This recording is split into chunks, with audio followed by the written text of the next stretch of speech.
एक वक्त का किस्सा है। लैलापुर गांव में बिट्टू नाम का लड़का अपनी फैमिली के साथ रहता था। ये लोग बहुत गरीब थे और एक छोटे से घर में रहते थे। उनके घर की दीवार पर कबूतरों ने घोंसला बनाया हुआ था, जिन्हें देखकर वो सब बहुत खुश होते थे। उनके घर के साथ मीठे का घर था, जो अपनी बीवी नसीबो और सास के साथ रहता था। मीठे ने अपने घर में बहुत सारे कबूतर पाले हुए थे। मीठे किचन में मेरा देसी घी पड़ा हुआ था। अपनी प्यारी मिजान के लिए देसी घी के पराठे बनाने गई तो वह देसी घी नहीं था। सच्चे सच्चे बता, कहाँ चढ़ा गया मेरा देसी घी? ओ बेगम, थोड़ा सा देसी घी था, कबूतरों को चूरी में मिलाकर खिला दिया। कम बखत बेड़ा घर को तेरा, इतना महंगा देसी घी कबूतरों को खिला दिया। सारा दिन गुटर गु करके मेरा दिमाग पकाते रहते। कोई इंसानों वाले काम कर।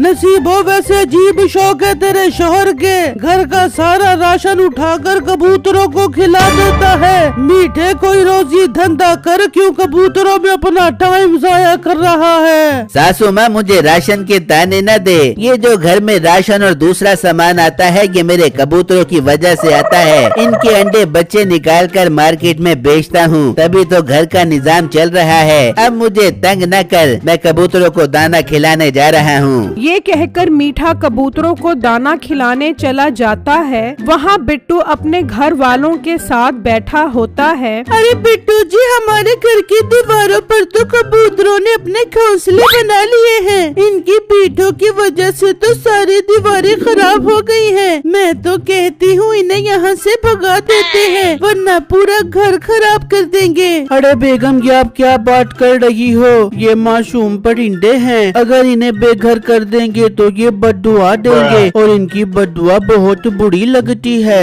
हाँ बेटा, बिट्टू ठीक कह रहा है, ये हमें क्या नुकसान देते हैं। अच्छा बेटा, तू देख तो सही कि इन्होंने अंडे दिए भी हैं कि नहीं। हाँ अब्बू जान, दिल तो मेरा भी बहुत कर रहा है इनका घोंसला देखने का। अभी जाकर इनका घोंसला देखता हूँ।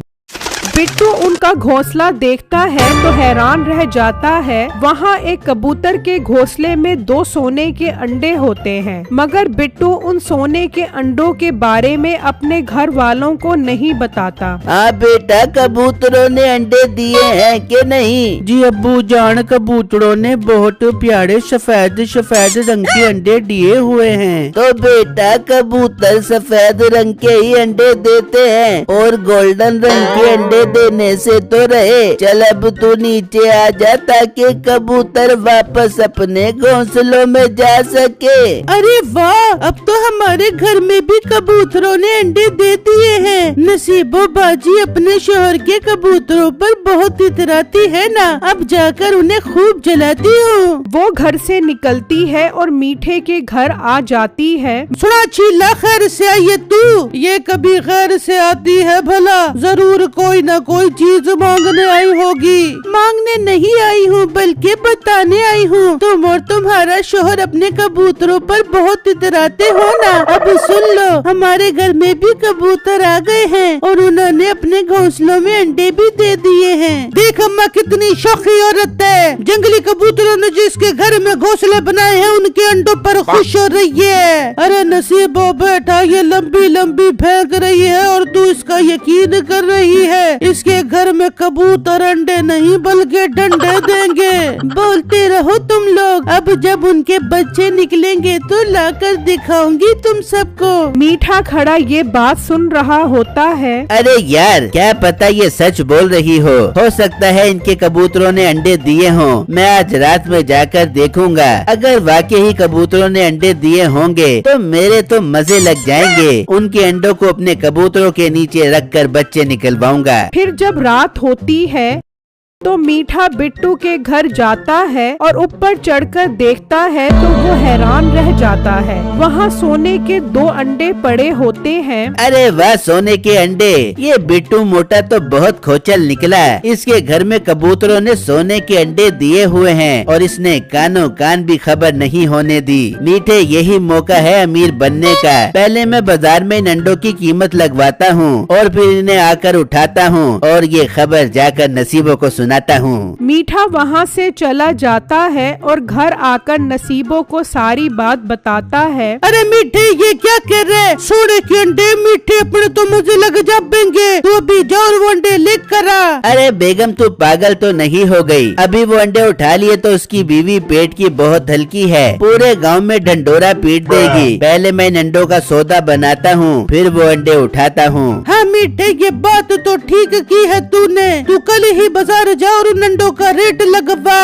और मेरी प्यारी बेगम बाजार जाने की क्या जरूरत है, चौधरी साहब के पास जाऊंगा, मुझे उम्मीद है मेरा सौदा वहीं पर बन जाएगा। फिर जब अगला दिन निकलता है तो मीठा घर से निकलता है तो रास्ते में उसे बिट्टू मिल जाता है। अरे मीठे भाई आज खैर तो है, इतनी जल्दी सुबह सुबह कहाँ जा रहे हो? मैं कहाँ जा रहा हूँ और कहाँ से आ रहा हूँ, तुझे इससे क्या मतलब? तू मेरा पुत्र अपने काम से काम रख। अरे मीठे भाई मैंने तो आपसे पूछा ही था कि आप कहाँ जा रहे हो, आप तो गुस्सा ही कर गए। और मेरा पुत्र जब मैं गुस्सा करता हूँ तो उल्टे हाथ के राप्टे भी रखता हूँ, इससे पहले कि तेरा मुंह मेरे राप्टों का निशाना बने, चल हट मेरे रास्ते से। मीठा वहाँ से चला जाता है और बिट्टू को उस पर बहुत गुस्सा आता है। खैर वो भी वहाँ से चला जाता है। मीठा चौधरी के घर पहुँचता है। आओ मीठे आओ, बड़ी लंबी उम्र है तुम्हारी, मैं तुम्हें ही याद कर रहा था। सुना है तूने पिशावरी नस्ल का जोड़ा मंगवाया है और उसने अंडे भी दे दिए हैं। अरे चौधरी साहब ये पिशावरी खचावरी नस्ल को छोड़ो,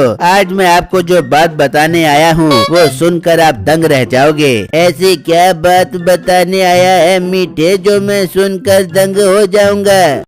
चौधरी साहब मेरे पास कबूतरों के सोने के अंडे हैं और उनमें से सोने के कबूतरों के बच्चे निकलेंगे। बहुत नायाब नस्ल का जोड़ा मेरे हाथ लगा है। ओ मीठे ये तू क्या बात कर रहा है? सोने के अंडे देने वाला जोड़ा? मीठे मेरे से सौदा कर ले, मुझे वो जोड़ा भी दे दे और अंडे भी। जी नहीं चौधरी साहब, जोड़ा तो मैं नहीं बेचूंगा। हाँ अंडे मुझसे खरीद लो, दोनों अंडे आपको 10 लाख रुपए के दे दूंगा। मीठे मैं तुझे 5 लाख रुपए एडवांस में देता हूँ, तू कल उन अंडों से सोने के बच्चे निकलवा दे, बाकी 5 लाख रुपए तुझे कल मिल जाएंगे। चौधरी साहब समझो आपका काम हो गया, मैं कल ही उन सोने के अंडों से सोने के बच्चे निकलवा कर आता हूँ। मीठा चौधरी से 5 लाख रुपए लेकर चला जाता है और घर पहुंचकर नसीबों को बताता है। मीठे आई लव यू, तू 5 लाख रुपए लेके भी आ गया, पर मीठे एक रात में उन अंडों से बच्चे कैसे निकल पाएंगे?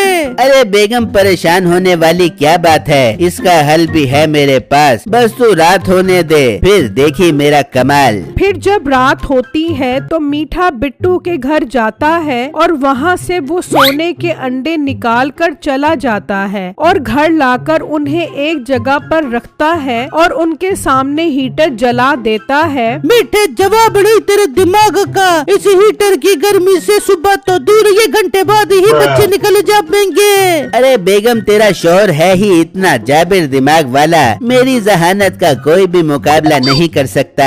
वहाँ बिट्टू अपने कमरे में बैठा होता है तो देखता है कि कबूतर जोर जोर से फड़फड़ा रहा होता है। अरे बेगम ये इस कबूतरी को क्या हो गया है, ये इतनी बेचैन क्यों है? बिट्टू जी मुझे तो लगता है ये किसी मुसीबत में है, हमें इसकी मदद करनी चाहिए। हाँ बेगम तुम ठीक कह रही हो, चलो इनका घोंसला चलकर देखते हैं। बिट्टू जब उसके घोंसले में देखता है तो वहाँ पर वो अंडे मौजूद नहीं होते। हाय गजब हो गया, इस कबूतरी के सोने के अंडे यहाँ मौजूद नहीं है, लगता है कोई अंडे ले गया है। क्या बिट्टू सोने के अंडे? आप पागल तो नहीं हो गए? हाँ बेगम ये बात मैंने किसी को नहीं बताई थी, इसके घोंसले में 2 सोने के अंडे थे। बिट्टू मुझे ये काम नसीब और उसके शोहर का लगता है, क्योंकि मैंने नसीबो बाजी को जलाने के लिए ये बात बताई थी कि हमारे घर में भी कबूतरों ने अंडे देना शुरू कर दिए हैं। अरे बेगम ये तुमने क्या गजब कर दिया, चलो उनके घर चलकर देखते हैं। वो दोनों घर से निकलते हैं। वहाँ मीठा और नसीबो दोनों इंतजार में बैठे होते हैं कि कब उनमें से बच्चे निकलेंगे। तभी वो दोनों अंडे गर्मी की वजह से काले होना शुरू हो जाते हैं। अरे बेगम, ये तो अंडे काले होना शुरू हो गए हैं। और लगा मीठे इन्हें हीटर का सेका और लगा, ये तो जलकर काले हो गए। अब तू कल उसे बच्चे कैसे दे बेगा?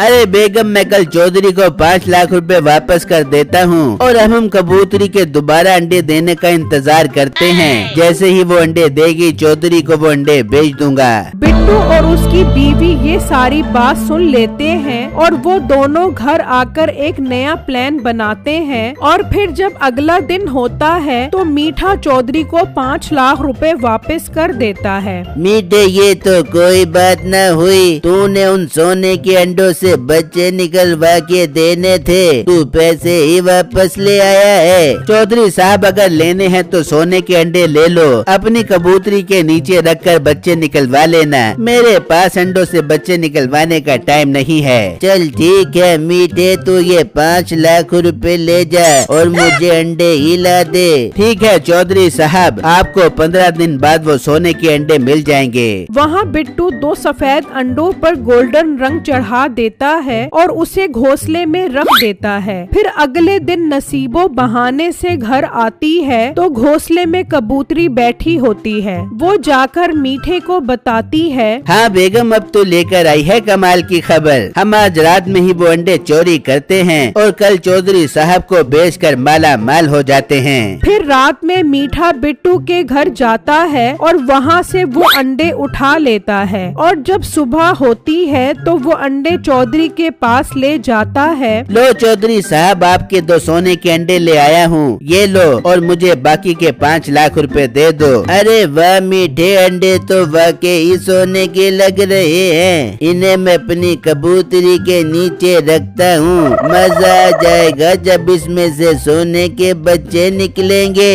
और वो भी बड़े होकर सोने के अंडे देंगे। मुलाजिम मीठे से दोनों अंडे लेकर कबूतरी के नीचे रख दो। ठीक है मालिक, मैं अभी ये अंडे कबूतरी के नीचे रखता हूँ। मुलाजिम सेठ से वो अंडे लेकर कबूतरी के नीचे रख देता है। अरे वाह चौधरी साहब, कबूतरी अंडों पर बैठ गई। अब तो आपके बच्चे निकलेंगे ही। लाओ मेरे 5 लाख रुपए दे दो। हाँ हाँ मीठे, देता हूँ तुझे 5 लाख रुपए। मुलाजिम अंदर से इसे 5 लाख रुपए ला दे।